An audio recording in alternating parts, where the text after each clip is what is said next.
Welcome to As the Story Grows. I'm Brian Patton. Today we welcome Dead Bars frontman John Maiello to the podcast. The new Dead Bars record, All Dead Bars Go to Heaven, is out now on Iodine Recordings. John talks about being exposed to punk at a very young age and growing up as the New Jersey scene was starting to take off, teaching himself to play guitar and how that led to Dead Bars, the band regrouping after COVID lockdowns to create something meaningful, and more. This is a great conversation, and I hope you guys enjoy it. I really dig All Dead Bars Go to Heaven, and so make sure you find a link in the show notes and check the album out on Bandcamp or pick yourself up a physical copy. Thanks so much for listening to As the Story Grows. If you're brand new to the podcast, welcome and thanks for listening. You can find links in the show notes to our mailing list, our community on Discord, or to our Patreon page where you can support the show financially and get early access to every episode. Enjoy today's conversation with John Maiello from Dead Bars.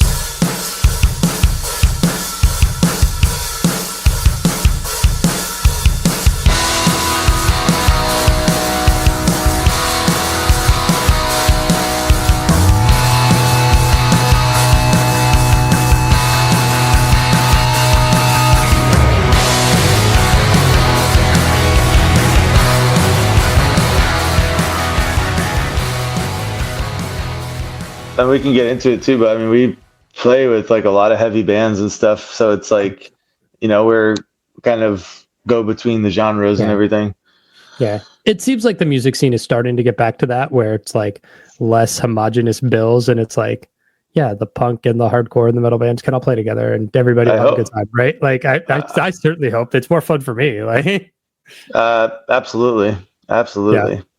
Yeah. How's the weather in Seattle right now? It's okay. It's all right. Yeah, it's not bad. Nice. Seasonal. I'm on the East Coast in DC, so my seasonal allergies were like, "Hey, we're here today," and so yeah, that was fun. That's cool, man. Yeah, we haven't been to DC in a little bit, maybe like 2023, I think. So yeah, nice. But you're originally an East Coaster. You're from Jersey. Yep. What part of Jersey? Yeah, South or North Jersey or North Jersey. Okay. Yeah. Cool. Where? Rockaway? Okay, I don't. Yeah, it's like kind of near Morristown. Okay. Cool. What was growing up like? It was cool, man. It's a cool place to grow up. There was a lot of shit happening when I was a kid, like musically. There was a lot of stuff from that, like that state and that scene. And so it was actually really cool and exciting. But it's just, you know, it's just like really crowded and everybody's really nervous over there. And it's like, you know, there's, you know, the city is like New York City. So it's like, I'd either have to move to New York or like, I didn't want to like live the suburban dream or whatever. So yeah, I get that. Were you kind of a teenager in the, I don't know, the emo boom, the like Thursday My Chem boom, or are you older than that?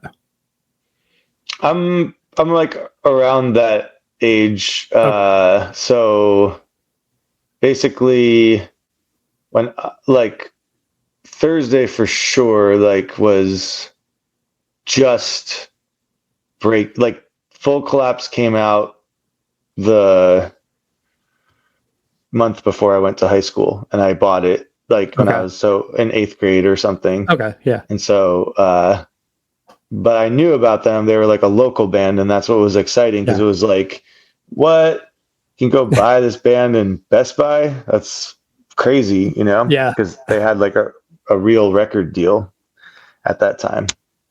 And My Cam's a whole nother story. That's that's a whole different world. But I was absolutely around. I mean, I remember before there was My Chemical Romance. So I guess yeah. What was kind of your gateway into music and like, I guess, playing music? The gateway into music for me was like the Green Day Dookie cassette tape. Okay. I got that when I was very, very young. One of the older kids, one of the fifth graders, showed it to me. I was a second grader, believe it or not.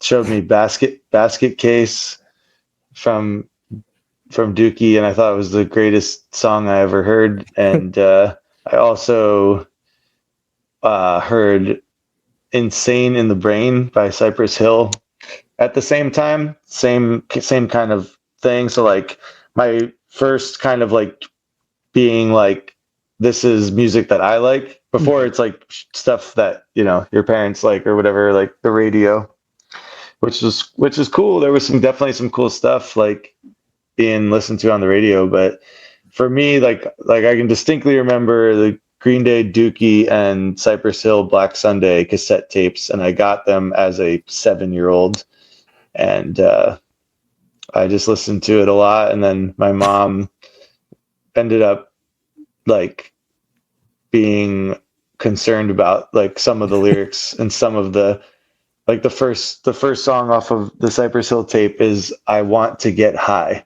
Yeah. So I didn't listen to that for a little bit, but yeah, that's how I got into like wanting to like find more of that. Yeah. That's cool. It's funny. My daughter's 10 and really into Taylor Swift, and sometimes she'll be singing songs and I'm like, I know you don't understand what that means, but you should probably actually not be singing that. Yeah. I mean, I was so young. It's really crazy to think about. Like, yeah, it's like, but that's what it was like back then. Really, it was like, I don't even know if there was parental advisory back then. I'm honestly not sure. I don't remember there being that. Yeah. So, yeah, I don't remember that. At what point do you discover the local scene, and then like, are you trying to start bands?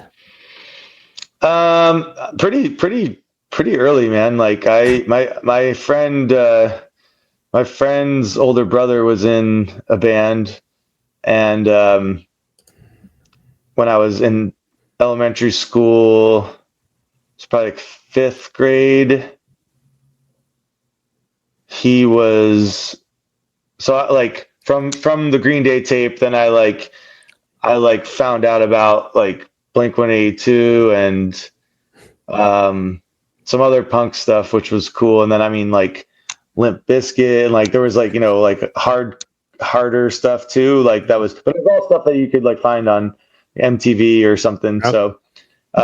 So that was happening, but then like local stuff was like maybe 5th grade, maybe 6th grade. Like my friend's older brother was in high school and was in bands and stuff, and then they had like shows in town, and so 10, 11, 12, somewhere in there, I don't remember exactly how old I was, somewhere 10, 11, 12, I was able to go to one of the like local shows like in the town, which had all high school bands.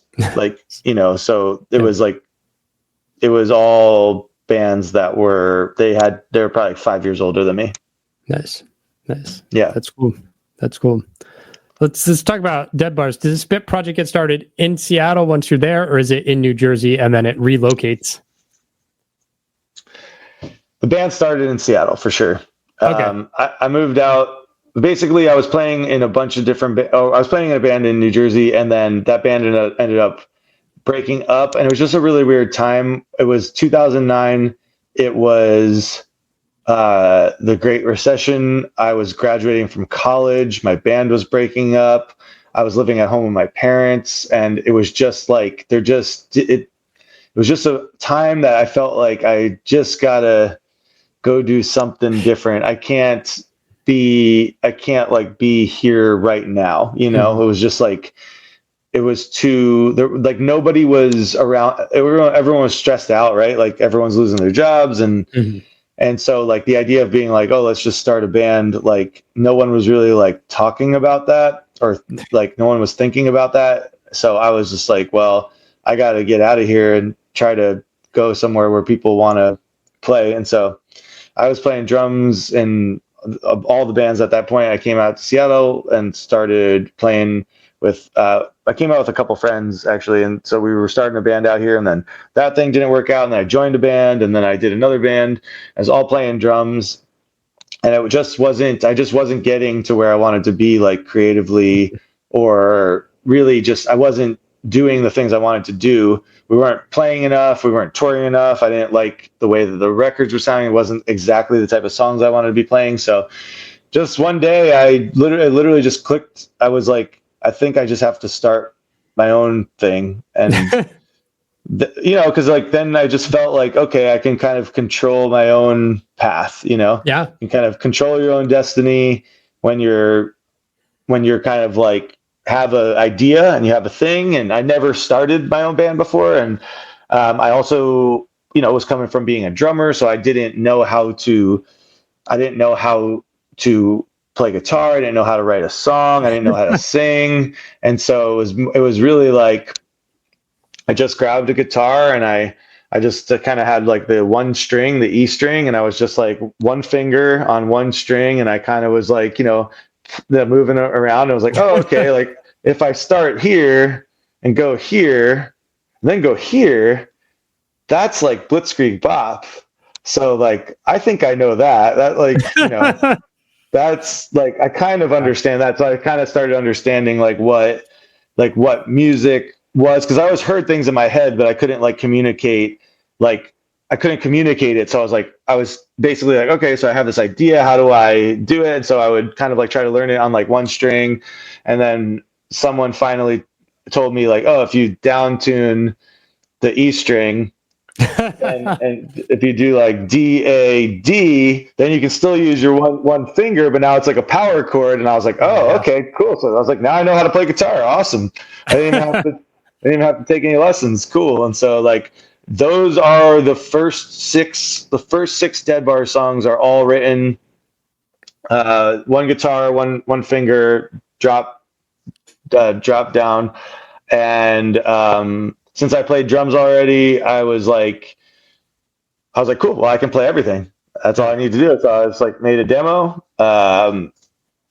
and wrote the 6 songs or something. And then the demo was floating around for a little bit, like nothing's happening. I really didn't have an idea to like really make it a band to perform, but like people that heard it were like, got to play a show. Like, I'm interested in this. This is awesome. We should do something with this. And finally I convinced some people to do one show. And it was just supposed to be one show. And then it was actually like the most fun I ever had, pretty much. And a couple people came up to me after the show, and they were just like, you need to continue this, which was really cool, because no one ever said that to me before. And basically I just kind of, some people were only signed up for that one show, and they moved on, and I got some other people in the band, and then that's how it started. Yeah. It's amazing how just like that tiny bit of encouragement or kick in the butt can like inspire something that keeps going and gets bigger. And it's great. Mm-hmm. Did you said you never sang before, but had you ever done like backing vocals in a studio, or like, I don't know, theater in high school, where you knew like you at least had some vocal chops? Or was it just like, I'm going to do this anyways and we'll figure it out?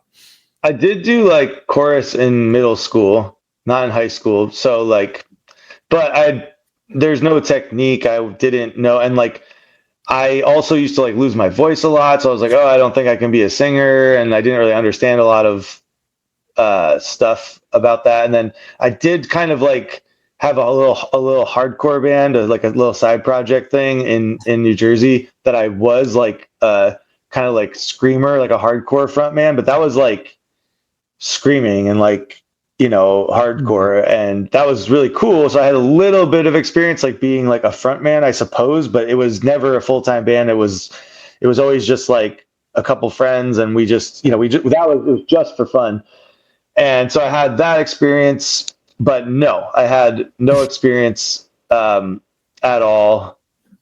And it's taken me a long time to like feel like, okay, like I kind of feel like comfortable, and I think I know like how to sing now. Yeah. And that's always the thing, like back in the day, like when the first kind of stuff came out, like people would be like, "Oh, your voice is so like interesting. Like, are you like, are you trying to like sing or like, it's like screamy, but also like singy?" And I would be like super clear. I was like, "I'm trying to sing. I just can't." So I'm like, if you hear me like screaming, it's because I'm like trying to hit a note that I can't hit. But like I was always trying to sing. So I think that's really funny because people think that it's like I'm trying to like be all like gravelly. I mean, I guess I was, because that's what it sounded like, but I wasn't intentionally trying that. I was trying to sing. I just couldn't. Yeah. Yeah. What was the inspiration for the band name? The band name actually, that actually did kind of happen when I was living in New Jersey. I remember being at a bar all by myself, sitting there all alone thinking about stuff, and somebody was like, "We should go somewhere else or something. Like, let's go to a place where there's people or something." And I was like, "I don't want to go to a place where there's people. I want to go to a dead bar, or I want to stay in this dead bar or something like that." And I don't know. I just kind of wrote it down. I was like, if I ever start my own band, this is what it's going to be called. And I had that name for 5 years or something before it ever happened. So I knew that if I ever did it, that's what it would be called. That's funny. Because there's a lot of ways you could read into the name. It'd be like something about gentrification or a musical pun or something. But no, just like bars with no people. Me sitting alone, just thinking about stuff. And that's kind of like the songwriting muse or whatever. It's like very much like, what would, if you were sitting around or drinking a beer reflecting, like, what would you be thinking about, Yeah. And that's kind of like that's what the songs generally reflect. Yeah. Band releases regulars in 2019. Iodine comes along after the pandemic, picks it up for reissue. How'd you get connected with Iodine? Iodine, like we were looking for another label, and I think I sent it to like, I don't know, 200 labels or something like that. Sorry, Iodine, but we did. And like, I think, like, I didn't hear back from anybody. I heard back from a couple people. Like, the people that passed was like Sub Pop and like Dirt Nap, and those it's like those are the only people that kind of were like no. But everybody else I never heard back from. Iodine was also, I never heard from them, and then we were just like, okay, whatever. We're just gonna like, the band moves on. We're do it ourselves, and at some point, I don't really know, like out of the, like months and months and months later, 6 months later or something like that, I just got an email from Casey being like, "Hey man, this email got lost, like interested, let's talk." And then I said, "Hey, we're like trying to reissue the second album because it's sold out, And I was like, "We're playing shows, and I feel like this record, we need something because we're playing shows, but it's sold out, which is a good problem." I was like, I can't remember the pressing, but first pressing was done. And so they were like, "Cool, let's do it." And they hustled and they got it out, and we had it in time for the tour with Off With Their Heads, which was awesome. We did like a month-ish, like 25 shows, something with Off With Their Heads in the fall of 2023. And so we had that. And then we just started talking, "Hey, we're ready. We have material for a new album. We're ready to go." And then they were like, "Let's do it." And we talked and we made it work. And we got in the studio last year, and finally it's finally coming out.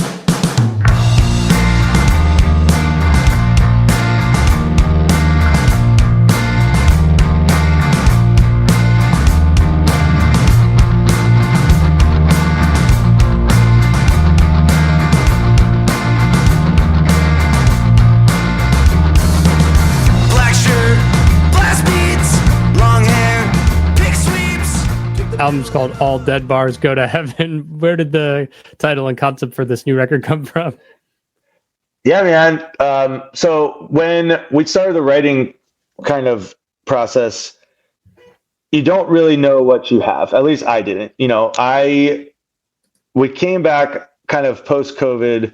We didn't take a long break, but there was months where we did not see each other. And so at some point when we came back, the first thing I asked was like, does everybody still want to do this? Before we start kind of jumping in. And I was so stoked. Everybody was like, not only do we want to still do this, like we have shit we need to say. We have things we need to do. We want, we don't feel like we finished where we were when we, with regulars, and, we want to play more. And so I was like, cool, let's go. But also let's think about new material. And so I kind of asked everybody, I usually was the songwriter, and I still am the main songwriter, but this is the first time where I was like, all right, everybody is welcome to bring stuff. And then we will see what we have. And so when people start bringing songs, you kind of things start taking shape, and I was bringing stuff, and some of the other members were bringing stuff, and we kind of settled on kind of a body of work that we were feeling really good about. But I still didn't know what it meant. I still didn't know if there was a theme. I didn't know anything. I just was like, these are good songs. Let's get in the studio. And so we went in the studio. And by the time we kind of got everything back, everything a little started making. I noticed more themes, of things that I didn't really notice before, and we had a couple different name ideas, but I think I was the one that was just like, I had this idea, and I had the idea originally was just like, go to heaven, Dead Bars Go to Heaven, and I don't think anybody was that into it. And then I just was like, what if it was all Dead Bars Go to Heaven? And then for some reason, putting it in that framing, everyone was like, oh, wow. Actually, all of a sudden everyone was like, that became the thing that made the most sense. And then all of a sudden I was like, there really is something here. There's a lot about, so the way that I've been saying it, and it is true, it's I really feel like this is the next, whatever the next thing is for the band, this is the next thing. And it's not only the next thing and then it's over, this is the next thing for the rest of our career. This is basically this is kind of the line in the sand where it's what was before is no more. And what is ahead of us is endless potential. Yeah. And so heaven to us, it's corny, but it's not about death. It's eternal life and forever. Yeah. Because we talked about, we could have stopped, we didn't have to keep going. And so the idea kind of was heaven really is about life and about hope and about, about forever. And so that is kind of, and it's reflected in the songs, and the songs go from, it starts off with, this is where we were. And then it takes you on a journey of where we're going. And then it kind of, then it's where we were, that's where we're at, that's the journey. And then it ends with where we're going. And where we're going is, we're going forever. And that is, I think, really exciting. And so that's where we're at right now. That's cool. Yeah, Regulars was really good, but this record definitely has that feeling of the next step up, whether it's the production, the mix, the songwriting, everything is just elevated, and you're like, okay, the band is taking it to a different plane, Yeah, it's the the songwriting is better, the performance is better, the production is better, the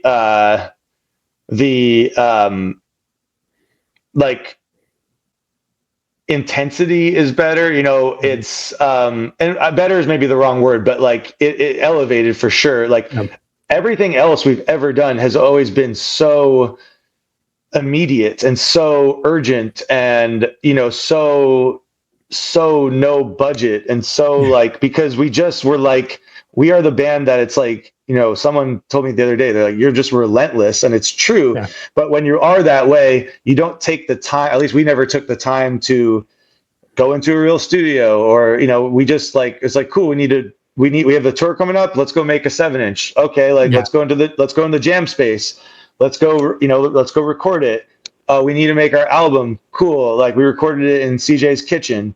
That's the truth, like we would break down every day. Like, cause he was just like, okay, we can record at my house, but when my girlfriend comes home from work, like it has to look like a house. Like, so we would set up, we'd set up in his kitchen and we would record all day. And then we would break down and put everything in the corner. And then they would have real life. And then we'd come back the next day and we set everything back up. And so it's like, insane stuff where it's like, why didn't we just go to a studio? But now we are a little bit older, a little bit wiser, and we were super lucky. We had an awesome experience. Did it with our friend Evan Foster at No Count Studios in Seattle. Me and him produced it together. So and the band, that wasn't like an ego thing. Like the band kind of was like, you should produce it, like, because I had a vision and everyone was like, we trust you. So it was like but we also worked on it all together. I asked for everyone's opinion on a lot of stuff, but like really, I was listening. I was just like, we got to do that again. It's this drum part goes like this. It's not like this. You missed this fill. So like, for me, and then Evan was definitely more of the engineer side of things and he was getting the technical stuff down. I was more on performance and vibe. That's where I came in. Yeah. Yeah. The record has a phenomenal flow from I Want to Be a Ghost as the opener and, Wait So Long, Valentine Heart in the middle. Give a Metalhead a Hug is like such a funny song where like I had the record on and I was like, what does he say? And I saw the title and I was like, oh, okay. That's awesome, man. I love that song. I love that song so much. Yeah. So stoked. Yeah. Like I'm stoked you like it. Like that's cool, man. It's super fun to play live and I love the video for it. If anybody hasn't seen the video, please go check it out on YouTube. Yeah. So yeah. Who came up with the concept for the album artwork? I gotta give credit to our guitar player Elliot for that. Actually, that was his idea. So it's actually back to the same location that we shot our first album cover. Okay. So our first album cover, it's called Dream Gig, and it is at the same location. It's the same bar, and Dream Gig, has the show poster, and it's like advertising, the Dream Gig, and that's where we spent a lot of time at that bar, and we played a lot of shows there, and I love that album cover. That's like one of the best things I've ever been a part of creatively. I still look at it. I'm like, I love that we did this. And then since that bar in real life has gone away and it's no longer alive and it's, it's all kind of boarded up and it's all tagged up and, kind of what we were thinking is like, well, how can we not let this die? Mm-hmm. How can we make this live forever? Even though it is gone. And so we were thinking about like, okay, maybe we'll do a picture and maybe we'll put some text in on the picture and stuff. And then I don't know how it happened, but someone was just like, why don't we just go up there and paint it ourselves? And that's what we did. And nice. So there is no text that is like photoshopped in. Like we went up there and painted the album title. Like we're like this, there's all this graffiti up there anyway. So we might as well just go put our own stuff on there. And then we did. And then we came back at night, took a picture of it. And then we're just like, that's it. That's the album cover. It's like, there's nothing more to it. And it's like, it's revisiting, but also like moving on, right? It's like that forever now. And by the way, like, it's gone. We painted it, and now it's covered up. Like it is no more. So like, it's immortalized now on the new cover. And I'm super, super happy with it. I'm really glad, but yeah, it was Elliot's idea. CJ was the one that did the painting with our friend David. He's credited on doing it. He went up there with a ladder, and they went up there and middle of the day, just like they were supposed to be there. And, had like work vests and stuff, and we had like cones and everything. And we're just like, this is, somebody hired us to be here. That was awesome. I wanna be a ghost tonight. I wanna party with my friends on the other side. Gonna come back tomorrow, tell them you're alright. I wanna be a ghost tonight. Yeah, album's out in a week and a half. You have a handful of shows listed on your Bandcamp page. What's the rest of this year look like, and the plan for the record? Kind of how you want to promote it and get it out to the world? We're playing some Northwest shows next week, like real kind of close regional stuff, but not Seattle. So like a couple places in like Eastern Washington, a couple places in Oregon. Then we're playing Portland, and we just did the West Coast. So we're happy. We hit every spot basically in California, and so now we're doing some Northwest stuff. We're hitting Portland. And then we're doing 4 record release shows in April. So album comes out March 21st. In April, starting April 18th, we'll be in Boston at Faces Brewing. We will be April 19th at Berlin in the Lower East Side in New York City. And then we come back to the Northwest, and we will do 2 record release shows. So we do 2 East Coast record release shows, and we'll do 2 Northwest record release shows, one in Vancouver, BC, Canada. So if any Canadians want to come out and support, and then we're doing our Seattle, our hometown record release show, April 26th at the Sunset in Seattle. And after that, we do have plans. We got some stuff that's not announced yet in the summer, some more tours, and then we are actively, we're shopping around for, we'll be out there. I don't know where and when, but like, if there's anyone that needs package or support or anything like that, like we're actively working for like, end of summer, fall, winter, all that stuff. And I'm working on it right now. So I do have some things in the works, but short answer is we are going to be playing and touring. And then the other plan is like, we got another music video coming out. Who knows? Maybe we'll do a couple other videos, and we will be doing some local stuff too after that. So it's pretty traditional, we're just, we're just a rock band that's, trying to get the word. You're right. We're trying to get the word out. So like, I would say, like, if anybody's listening, like, we need to get the word out, like share the song, share the stories, share the video with your friends, join the mailing list at deadbars.com, please, because like, that's a really good way for you to know if we're coming through your town.